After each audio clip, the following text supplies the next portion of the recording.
Last time on Lawful Stupid. It was a great war. Or battle, anyway. It's not a great war. Is that really the first thing your mind goes to? As the important thing that happened to you last episode? Devin, I know you're blocking it out right now, but what happened to Atlas last episode? Yeah, he lost one of the most important people in his life. Like Henry Teresa Yarg. Crystal. Well, let's talk about Henry and Teresa for a minute. No, I'm just kidding. Yeah. What, you son of a... Remember the missing children? That's right, you guys haven't resolved that either. Hey, we won't. Yeah. Probably not. So Atlas loses Yarg. These giant creatures are just stomping about everywhere at Oxbane. I end up fighting two with the help of these two halflings and another tiefling that shows up along with Kristoff and Rowan. Yeah, those two halflings, Taringa. by the way. Jodo. And Gidgaza, who are supporters of the show. Huge, amazing artist people. We love them very much. That is D&D and Doodles and Gidgaza, respectively, on Instagram, along with the help of the Tiefling Bard. Lance, who's Altian Space Prince on Instagram. Huge fan. Love you very much. Yeah, he's awesome. Awesome dude. Yeah, so we're faced with, after we beat these two that invade the Golden Hammer, there are several battles going on. Findle's got his own, and he's surrounded by a ton of these creatures. Then there are some townspeople who have their thing going on.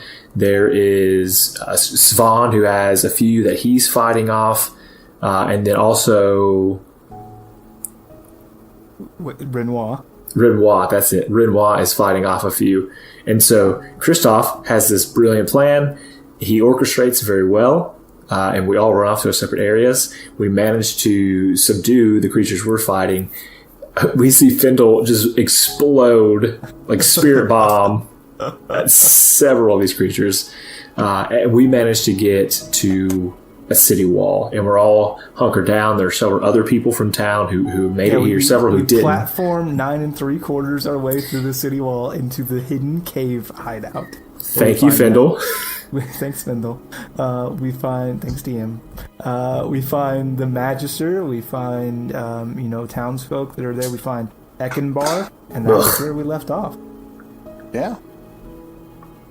Sure. It was good time had by all. Really good. Maybe not Atlas. That might not have been a great time for him. But that was actually 2 episodes ago, right? Like, because... we kind of just did blend those last 2 episodes together. Yeah.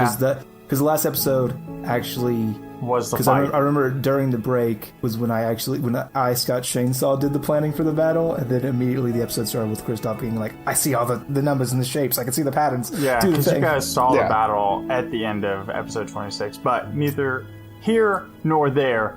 Let's play D&D. So you find yourself in the cave. A cave filled with friends, acquaintances, faces you know, faces you don't know. And it's a shanty town of sorts. You have tents, torches. It's set up haphazardly. There are guards, but far fewer than you remember the town having. Svan is pulled to a medical tent, or the makeshift medical tent where some of the, disciples of the lead church are working on him, trying to recover him. He took quite a beating in the last fight. And what do you guys want to do? How do you guys want to interact with this group of people that has been beaten down? I want to scope out the Magister. Okay. Can you tell me what that scene looks like? Yeah, go ahead and roll me a perception check for added details, and I'll pin it out. Will do. That is a 17. Okay, so you see the Magister talking to 2 people further near the back of the cave. And he's talking around a table with some papers laid across it, and he's standing on a stool that then allows him to stand over the table, which the two people next to him around the table are standing at normal height, and he's got his palms face down on the table looking over these plans. And the two people he's talking to you have seen before, but you don't know who they are. And the three of them are in a very, not heated, but stressed discussion.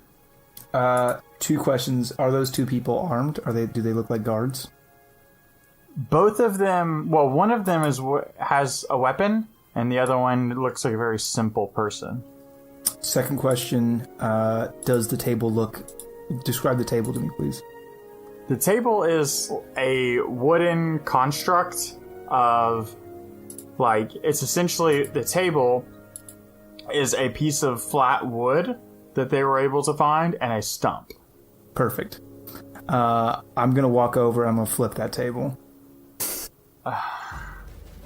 Alrighty then. So you walk over, Kristoff, making your way through tents with children and townsfolk looking up at you as you pass by.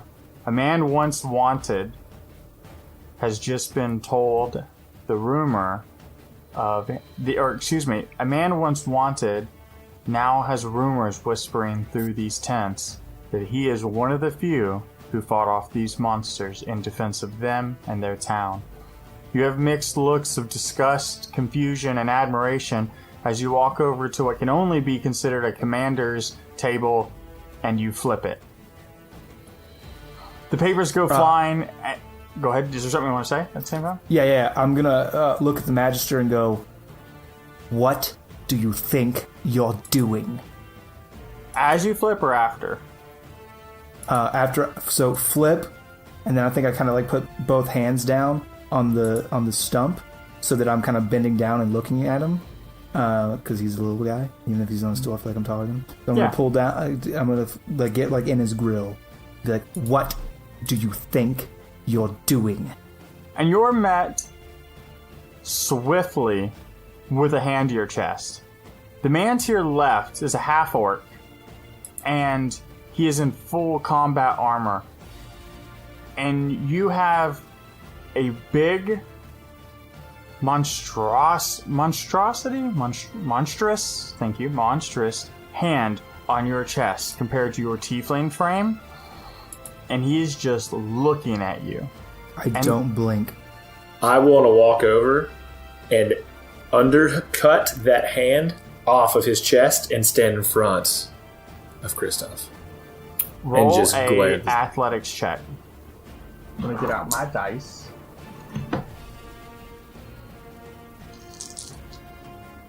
It's a 13 plus. Oh, it's a 19. Okay, so you walk up and you scoop your arm up under his, and when you do that, he takes your whole body and pushes you to the ground. And he looks at you. Now he has a hand on your shoulder, and his opposite hand now has a blade out at Kristoff's chest. I still don't blink. And the Magister looks at this scene that is unfolded and says, "That's enough, Kindo. That's enough. Let them go." And the orc, without speaking, slowly pulls the blade away from you, Kristoff, but steps diagonal to you, almost putting his self in the way of you and the Magister, and he, at the same time, pushes Atlas backwards when he moves away. And the Magister says, "That was a bit dramatic, don't you think?" I think relative to your people who suffer and die currently under your stewardship, I think I may have underreacted. Those are big words from someone who wasn't here when it all went down. You don't think I know my people? Who sent me on that mission, Magister? I didn't tell you to take a week, did I? I told you to deliver their message and come back. We were trying to build allies. And I was trying to protect the town. So before you come to me with your attitude, when you know nothing of loss, nothing of the destruction that they bring on our town, you might do better to think of what you say before you speak. I think that frost is rolling off of my hands onto the stump, and it's starting to just cover with a layer of frozen condensation. I say, do not speak to me of loss. And he leans forward from the stool over your frosting hands and is 8 inches from your face and said, do not speak to me of loss. You may play your games with your quick words and your wit, but there's a town under siege. If you want to do something for it, keep a cool head and act like an adult. You set me up so good, Dwayne! Oh, do I spike it? Do I put my hand on his head and go, no, you keep a cool head, and freeze his brain? Oh. Or no, I can't do that. That would be it. Oh, but you set me up so good. When was the last time you stood at your castle gates? 5 days, 3 hours, and 34 minutes. I was there a little more recently.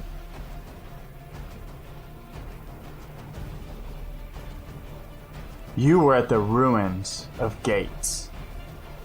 Don't talk to me of loss. Just because you came back from one battle, you think you can come in here and act like you have something new to say? I'm glad you're back, Kristoff. I am. But if this is how you're going to act, stow it. I don't have time for it. So what's your plan then? I'm glad you asked. And he leans back and Commander Kendo kind of relaxes a little bit. The tension's breaking to some degree. We're gonna have to close the gate. That's plan 1. That has to happen. The problem is, as you can tell, they're not easy to beat. It takes... There are survivors in there. Why do you think Svan and Findle and the squad that you just returned with was there? Do you think they went for a picnic, Kristoff? We know they're survivors. We know there are people hiding in the rubble. Calm down. We all let our tempers get ahead the best of us. That was on me. Fact of the matter is, still survivors in there, so closing the gates, right now, not an option. You misunderstand me. I mean the gates that they came from, Kristoff. Not the gates to the town. I see. You're an idiot. I thought he was saying close the gates and seal the city off and nuke it from orbit. I thought he was saying Oxbane is lost. Close the gates, seal them off. We'll trap Burn him it to in the there. ground. Sick bird. And he looks at you and he says, I don't think we can win this head on. Not without reinforcements. But I do think we can sneak in and out and save who we can save. I know there are survivors. I know there are people missing from the town. I also know we've lost several people. And he looks away when he says this. Luckily, reinforcements are on their way. And he looks back and says, what do you mean? I was able to get a message to the one of the great guilds of Yori, the Architects Guild, and explain our situation instantaneously as soon as we happened upon the scene. And he kind of smiles and says, well, here's hoping that worked out. I know Findle sent a message as well, but we haven't heard back from anyone.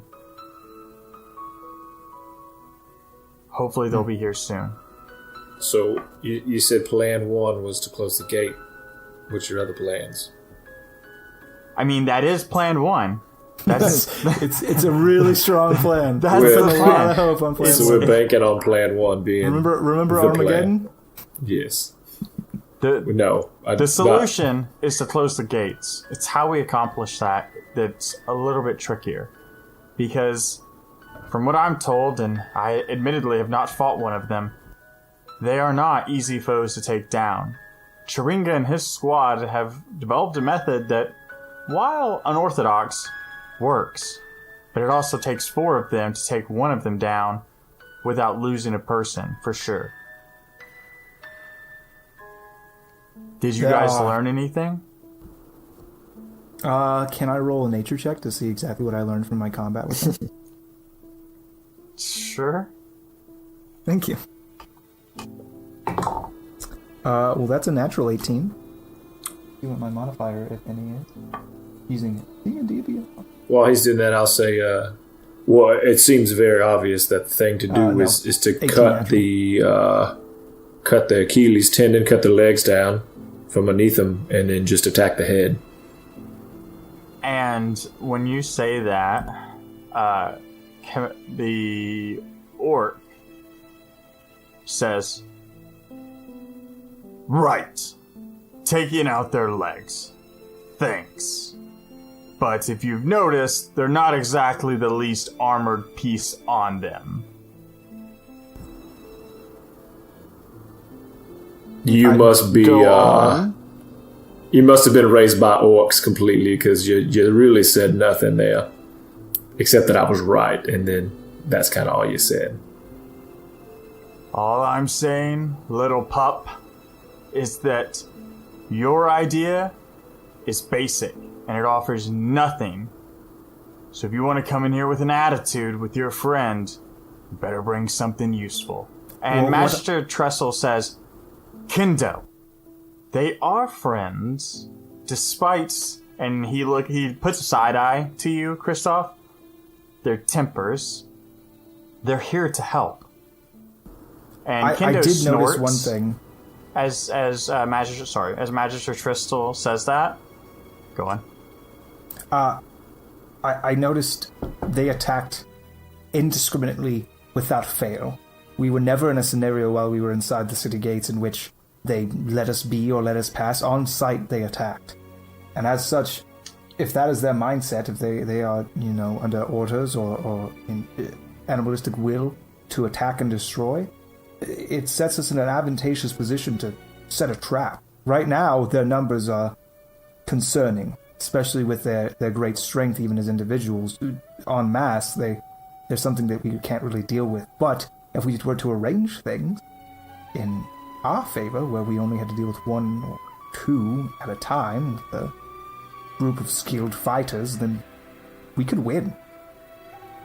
And the most... before I go into this, Shane, with an 18, what you know and remember from both getting hit and watching Spawn get hit is that their blades harness necrotic damage on them.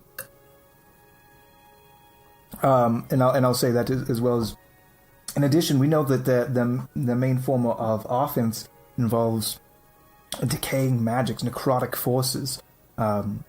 With the aid of the lead judge, that I know there are ways to dampen that.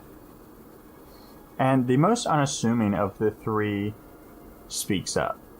It's a man that you've seen. He's the guy whose cart we snuck on. He's Farmer John. You haven't really seen. He's a dark elf. Oh. And you've seen him in and out of the Golden Buckle, but he's never really... It's always like he's been in your peripheral vision, right? You kind of saw him, but you didn't really see him. And then he says, "Well, if the goal is to shut the gates, and we can't fight these things head on, it really only makes sense to sneak in, shut the gates, and then worry about pruning their numbers, because if what Chiringa and Spawn and the other guards say is true, they keep coming. So the longer that gate's open, the more dangerous this whole situation becomes." We're not going to be able to sneak in without a distraction, I don't think. And this dark elf looks over towards a sleeping Findle who's in the most like cattywampus, like he's like in a chair, but it's like leaned up against the wall, and he's upside down in it. Yeah. And he says, "I think we could probably arrange that." I know a guy. I am probably not the most combat experienced here, but in my time, it seems like you cut off the head of the snake, as it were. It's a very valid point. I am Christoph Shindo. And he reaches out and shakes your hand, and he says, "You can call me Vinley." Finley, you are Vinley. Vinley. And Yep, sorry, that's on me. What is your? You're not Eckenbaugh's boss, are you? And he laughs and he says, "Oh, Eckenbaugh. It's cute. It's cute that you just assumed that. I'm a man who procures things, that's all." All right. Do you have the stone that turns back time? Oh yeah, I just haven't used it That since. would be great. You're right. Now that you mention it, I did have no. He says, What about one that'll let you fly really fast, and I'll fly around the world backwards, and I'll make time go backwards that way? Ooh, that's everyone a good knows one. that's not possible from the Superman movie. Come on, Christoph. And sorry, he says, "I procure things." And the Magister says, he's always really sketchy about his job. Oh, no, for sure. Got it. Looking like Red from Shawshank Redemption. I'm a man who gets things. Knows how to get things. I've been known to locate an item from now and then. And he shrugs and says, "Maybe my opinion doesn't matter, but that's just how I would handle it." That's a valiant effort. It's a good point. I wasn't aware of that circumstance that they were flooding the gates, as it were. It seems pretty straightforward. Then we're gonna go get our boo-boos tended. Findle is gonna finish his nap, and then it'll go blow some shit up, and we'll go close your gates for you. And the half-orc says, "You may want to take someone with you." Oh, yeah. Everyone you've got. Well, agreed, except for this needs to be stealth. And my people aren't exactly trained for that. They're more... that's why you're with Findle. Yeah, no, agreed. I'm more worried about you three going in alone. We've got to Us three going in alone? We can't be alone when there's three of us. And he looks at you, half and he orcs. starts counting. And goes, "That adds up." Yeah, that makes sense. No, it'll be us, our two halfling friends, Taringa, and our new tiefling friend. And he looks at you and looks at the Magister, and the Magister says, "Well, we have to try something while we wait on reinforcements." The worst case scenario, we die horribly. And he kind of smiles, looking at Atlas when he says that. Fair. What's that?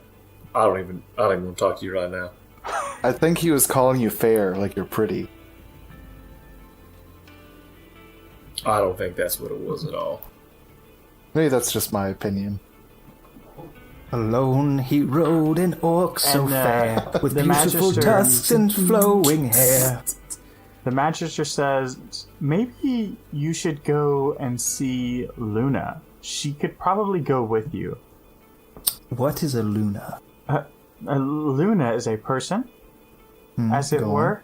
She's a gnome, and she's been studying at the Go Academy. Oh. Did you I say have- Goat Academy? I have heard many things about the Go Academy. That's a 17 on my history check. From the Arcane Wars. Well, you know that the Go Academy practices or teaches the art of Go, which is a form of combat very, very specific to Orenthal. And it essentially, they always fight unarmed, no matter who they're fighting. Is this fantasy Krav Maga?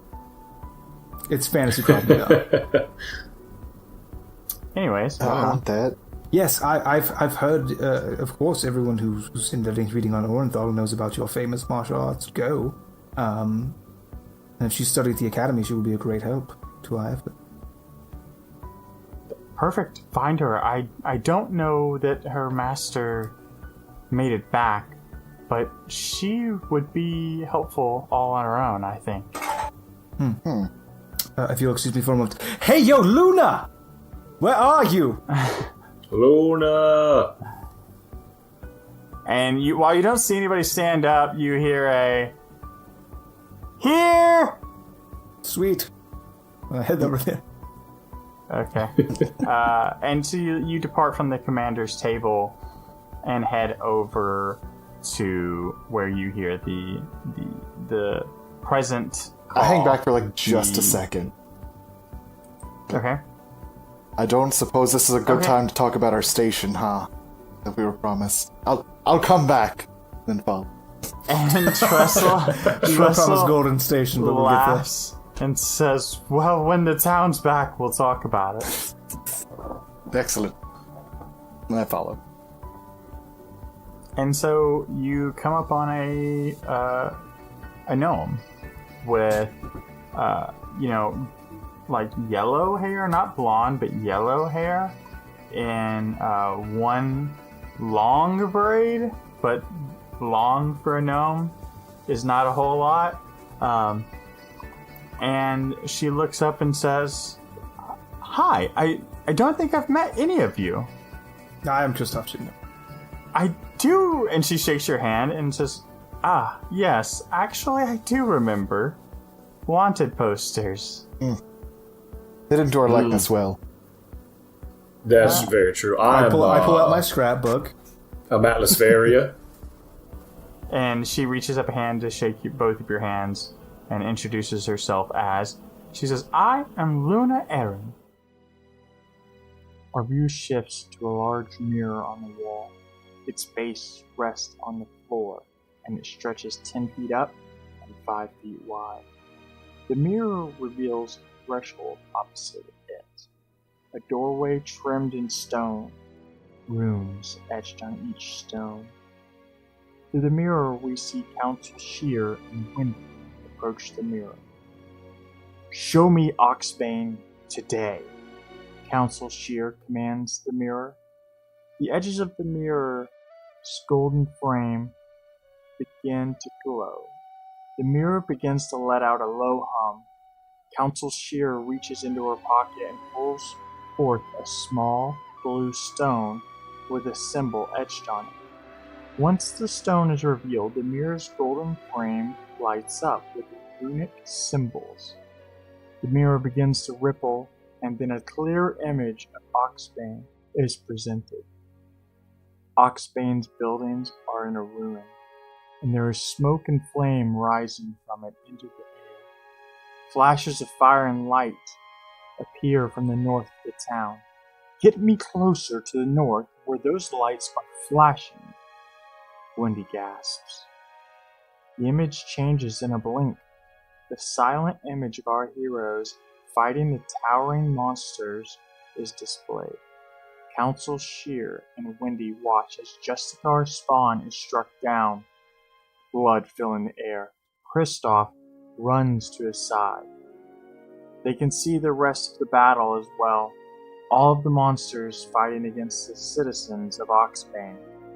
That's enough, Council Shear commands. The mirror winks the image out of sight, revealing Council Shear and Wendy once more. What are we going to do? Wendy asks, her reflection in the mirror concerned. Everything we can, Council Shear replies. A view fades on the mirror as the pair exits the room. Aaron. Why do I know that name? History check. It's my last name. Well, history check. That is a 12.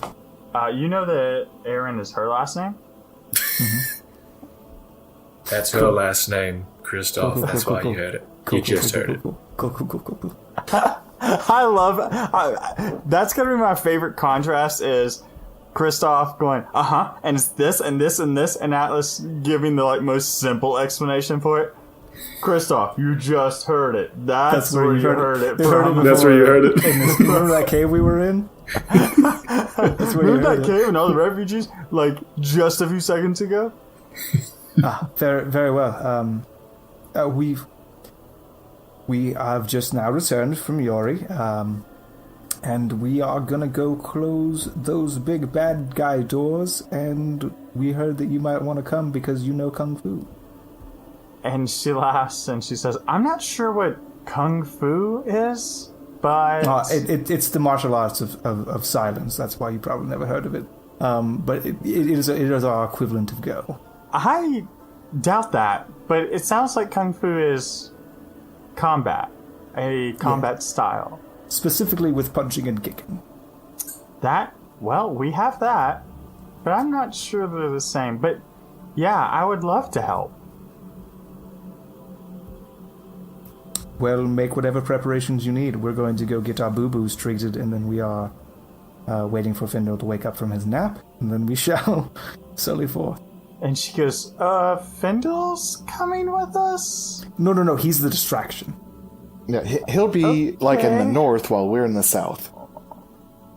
Just expect cackling and explosions while we go and do the thing. As long as it's not near us. That was kind of my concern. Far in the distance. Perfect. Does he stick his hands in your mouth too? And she looks at you and goes, no? Yeah, I'll see the... He's obsessed with my feet. Duh. Orcs and tiefling are teeth. Gnomes are feet. Everyone knows that. He stumbles over me a lot.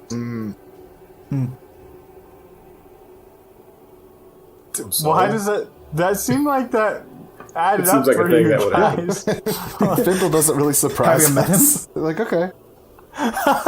And she says, Every Thursday he chases pigs around the yard. We don't know why. He just does it.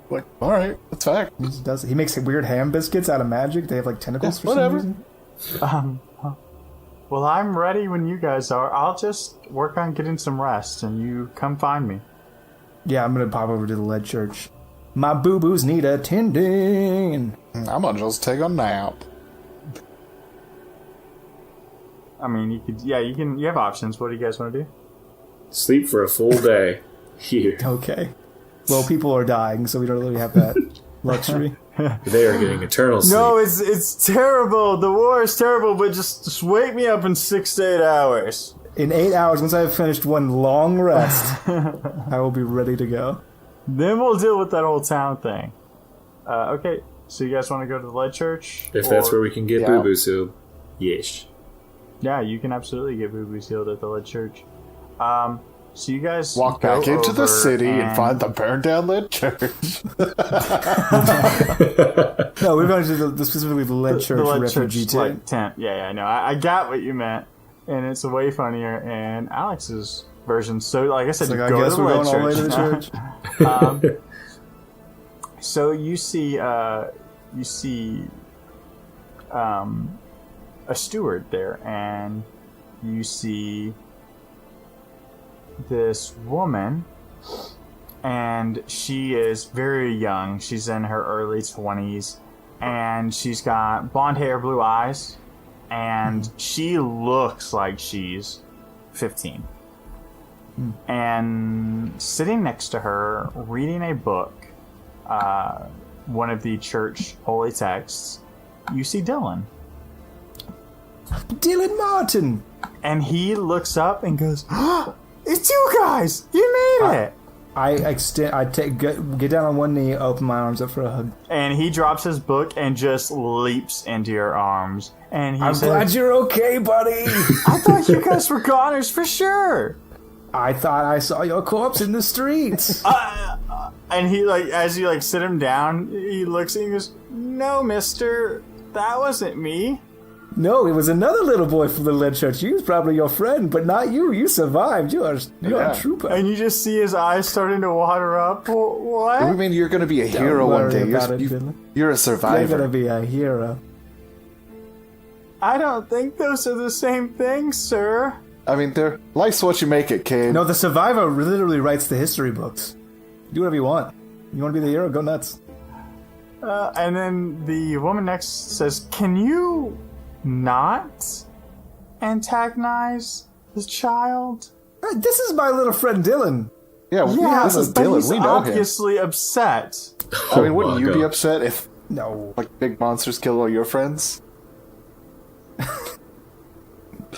And she looks at you and says, "Yeah, I would be."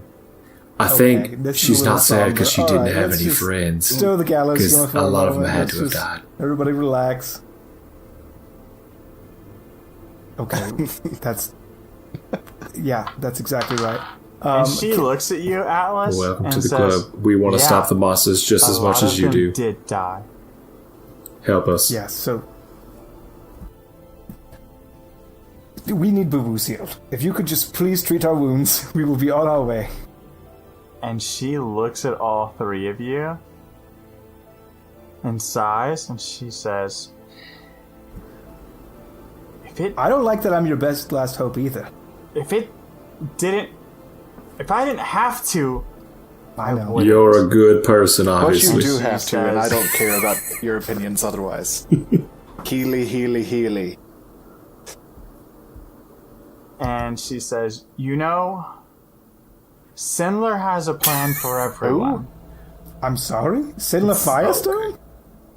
Sinlor has a plan for everything. Who? Religion check, please? Go ahead. 14? Do not believe I have a modifier? Confirmed, no modifier. So, you don't know much, but you have definitely heard of Sinlor before. You know that when people talk about Sinlor, they commonly say Sinlor the Just. And she says, "It's not my job to say where you will and won't end up. That's his. And I'll set aside how I feel to hopefully take our town back." I tap the ring on Been my there. finger. I already know where I end up. It's pretty lame. And she says, okay. I've been there. It's Well, not you great. don't know. I don't think you know. I trust in Sinlor and what I know. And she says, I'll heal you all as much as I can. And she starts with you, Kristoff. My body is ready. And the way this is going Ja, to work, ja, ja, ja. Give me them heals. you restore 50% of your missing hit points. Of Or my missing hit points or max hit maximum hit points, excuse me. points? Perfect, because I was half down. Lovely. Thank you very much. And so she puts her hands to your chest, and you see her eyes. They begin to glow this soft golden hue, and her hands feel warm, and all your boo-boos and owies go away. That was refreshing. Thank you very much. And she snaps out of like almost this trance, and she says, "Thanks, Sinlor. It's through him that I can do this." Thank you, Sinlaw. And she nods approvingly, and she steps to Atlas, and she does the same thing. She puts her hands together, and her eyes begin to glow, and you can kind of hear her saying a prayer. And go ahead and restore 50% of your maximum hit points. And she steps over to Rowan, and she looks you over and says, "You look fine now." She touches you, her hands immediately burn and recoil. Oh, God. She puts up both hands, and her hands begin to glow, and her eyes begin to glow. Okay. You restore 2%. Not 2%. 10% of your maximum hit All right. points. And she says... Hype. She stops and she takes a breath and she's panting. And she says, I hope that helps. It super did, thank you. And she says, good luck. May Senlor... Well, may he choose for you. May you walk down whatever path he has in mind for you. I will choose for me, but you take care of Dylan. Thank you very much. That's stuff. And she turns back and she sits next to Svan and she begins looking over his wounds. Oh, how's he looking, by the way? Not great. Look like he's gonna live? I mean, he's gonna live, but he was super messed up. And as you can see, her just restoring 3 of you guys really wiped her out. Yeah. She has been tending to his wounds to stabilize him, but pulling him all the way back, doing you guys, would just... Can Rowan give him a bardic inspiration on his next capability? So she's trying to just help. It's about for Svan. Just give him that extra. But if you'd like to do that, you can. Yeah, no, don't do that. And this is just. No, yeah, okay. Yes, you can do that. No, I'm not giving him my bardic. I'm just gonna walk over to him, and I'm gonna put my hand on his shoulder. And I'm gonna say, "Get well, friend." And I'm just gonna lay on hands of the one little HP. Okay. So you do that, and what color would you say that your hands like when? Silver. Silver. Well, as all things silver. Okay. So when you do that, she looks up at you and she says, Who do you serve? I serve the people. And she says, I didn't know. know I knew you were going going to do that. People. I already introduced myself. Because you're looking right at him. And she looks and she says, They don't come as grand as they used to, huh? I'm just kidding. Yeah. No, what I really say is I don't serve a god. I never have, nor do I think I ever will. But I have sworn an oath to the deepest core of me that I will protect the people from those who are entrusted to take care of them and yet fail to do so. That is my strength. And she stands up and she puts a hand on your shoulder and she says, I hope you find Senlor in your journey because it sounds like you and him have quite a bit in common. And right as you do that, you kind of feel this otherworldly presence just for a split moment. And she says, good luck. That was deeply disconcerting. Thank you for your time.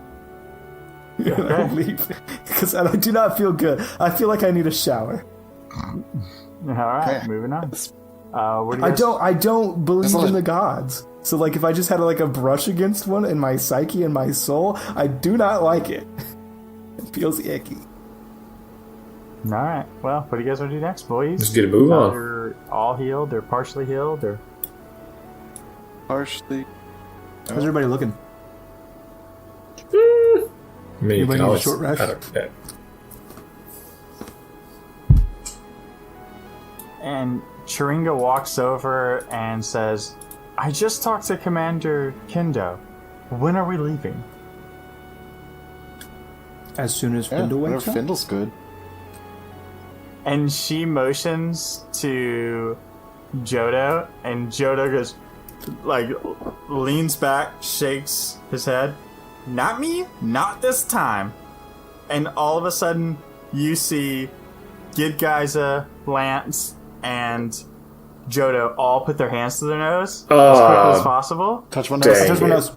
And Chiringa touches his nose. And we all look at Atlas. And then Chiringa goes, Atlas? Rules. Rules is rules. Alright, so I'm going to walk over to him. Please. And I imagine I tap him several times, and in my head, it just does not work.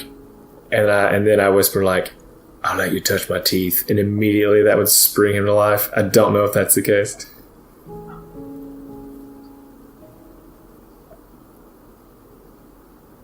I think you walk over, and as soon as you tap him, Oh god. you can just see like drool coming from his mouth, like over his face, like because he's upside down. And then you tap him again, and you hear what? And he looks up and he goes, "Ooh, hi!" Pull back. He's gonna have to fall out of that chair to get. He goes, "Go ahead." He super scrambles to his feet, and he starts going crazy. Let me make sure there's nothing broken. It's quite a battle. And he like, and he pulls I'm certainly better now that I checked out. How are you at? You haven't heard the plan, but we're ready to go to the door when the monsters are coming out. We need you to run as a distraction. Kristoff probably has more intricate details for you, but we need to be ready to go as soon as possible.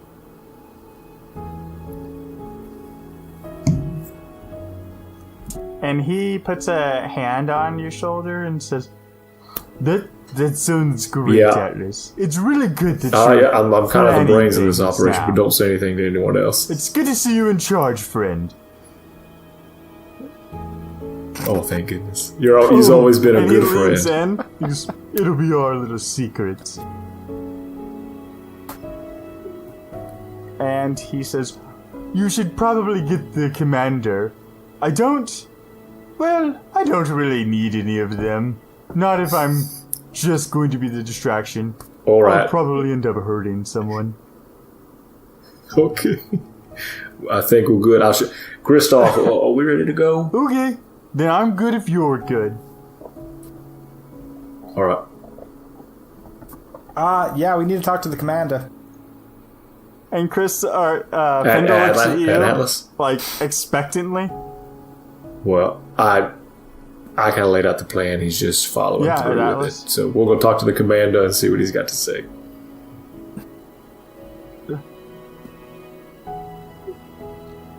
And you see Findle shake his head. Well, there's always next time, my boy. And Findle starts heading towards the entrance of the cave where Kristoff and Chiringa and the other group are. And you are going to head towards the commander. I'm heading to the commander as well. Yes, I'm going to talk to him as well. Yeah. So you and Atlas, do you go to the commander, or do you have a choice? Alright, you and Kristoff go to the commander, and Commander Kendo looks at you, and again, full armor, and says, what? So I've thought about it, and if you're around Findle, you'll probably just get your men hurt. His magic is unstable. So if you could just dispatch some of your finest guardsmen along with us, you will help us fight to the entrance to where the gates are, and then stand watch there. Your position will be unfortunately paramount, for if demons come up before we come up, it means that we failed, and you need to get that information back to the Magister as soon as possible. And he says, so we'll serve as a form of exfil. Exactly right. Infill and exfil. That's your role. Perfect. And he says, well, whenever you're ready, and walks past you and starts rounding up guards. Luna? And you see a gnome walk out from the tents and into the main pathway that has been made in the cave. Like, you imagine rows of tents and just a main path that everyone uses. And she says, I'm ready if you are. Let's light this shit candle. And she says, okay. And starts walking towards the exit of the cave. And we paint the picture of Atlas, Rowan, and Kristoff at the edge of the cave, standing in front of Commander Kendo, this large brown half-orc in full battle armor with 2 blades across his back. You see Chiringa in tattered guard armor with his sword and shield. You see Gidgaiza and Jodo, who are both wearing leather armor and have daggers at their sides and small swords on their backs. And you see Lance, the tiefling bard, in, traveling clothes, holding himself almost aloof at what is about to transpire. And then you see Findle, who, for the first time you have ever seen, has a small dragonling on his shoulder. A small silver gray dragonling on his shoulder. And you can see the tents behind them, and you can see the pain and the desperation as your squad makes their way out of the cave. And that's where we're going to end this episode. I want to give a speech. No, you can give your speech at the start of the next episode, so it'll be more inspirational. Oh, Okay. So stow it. And that's where we'll end. already. Thanks for listening. Thanks for listening, everybody. thanks. That's a real Thank you so much for listening. We're super good at this outro, just like we're good at the okay, intro. got it. We're really in the story right now. We know we're playing another episode, so we're all thinking about what we're going to do next. Thank you so much for listening. Thank you so much for reviewing this on iTunes. Thank you so much for subscribing. Thank you so much for interacting with us on social. Thank you so much for joining our new Discord channel. Super hype. We're having just so much fun on the Discord channel. All those that have already joined us, thank you so much. Thank you so much. Thank you so much for joining us in the Discord channel. For anybody who wants to get in on that sweet Discord action and hang out with us all the time, you can go to our website, lawfulstupid.org. On the very front page there is a button. I made it myself out of magic. It says, come join us on Discord. You click that, you're in. There's like a $10 cover at the door, but like you'll be fine. I know the bouncer will get you in for free. Thanks for spending time with us and letting us spend time with you. That's true. I've enjoyed the Discord chats quite a lot. And if you haven't checked out our website, you should. We've got fan art there. We've got a link to the store, and the store has some really cool... just the best swag. Yeah, it's got some cool t-shirts, and we're planning more and more stuff. If you want to support this podcast in any way, shape, or form, you can always do Patreon, but you can always buy shirts, too. That supports us as well. And frankly... And you get a sweet t-shirt. Yeah, you get a sweet t-shirt. Especially if you order the DM t-shirt. I think that's the best shirt, personally. I think the group maybe the shirt Atlas shirt. I think Atlas gives you Maybe advantage on all rolls, no matter what game you're playing, wherever you play around the world. Just so your DM, that's the rule. Narcissism is a sin, Devin. Narcissism when is a sin. when you go to ask for a raise, just wear your Atlas t-shirt, and you'll get advantage on your charisma saving throw there. So I mean, that is facts. Don't tell any friends. If you're wearing a Kristoff t-shirt Hug and attempts. you see me in real life, you get an automatic success on all your hug and high five. Speaking of Patreons, Sexual advances. patrons, We'll probably also give you $5. we'll go ahead and give a shout out to Rachel Todd. She is one of our $20 tier.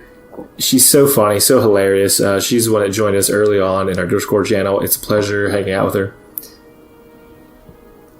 Oh, yeah. I mean, like, she was a fan before fans were fans. But like, she joined us on our Instagram before there was a show. Yeah, like, we hadn't released an episode yet, and we were trying to build an Instagram presence, and she was gracious enough to accept our invite and enjoy our memes, and we... This just did 27. Sticking with us. 20, how many? 27? 28? By the time this will be episode 28. 28 and then that episodes goes to say so we had two more at the $10 tier. That's Lance Johnson, who is Thank you so much. he's one of the NPCs you hear happening right now. He's the tiefling. And then Kyle Pender, new good friend of ours who is hanging out with us in Discord and chatting with us. And so it's been a pleasure. We thank you guys very much for supporting this show.